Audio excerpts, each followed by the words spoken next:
definitely a lot, and it's very, very high intensity. But the thrill of it all, it's worth it just to serve people that good food that you've worked on and that you've given your all on. It's a really good experience overall if you wanted to go into the culinary world, basically.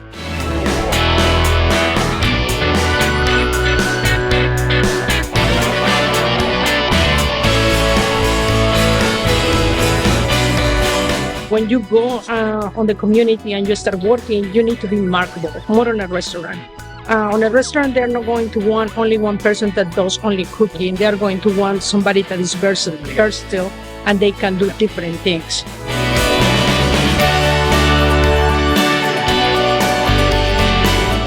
Being in the culinary program is really special to me because I come from a military family. My dad, my granddad all served, so it's really important that we give back to the community.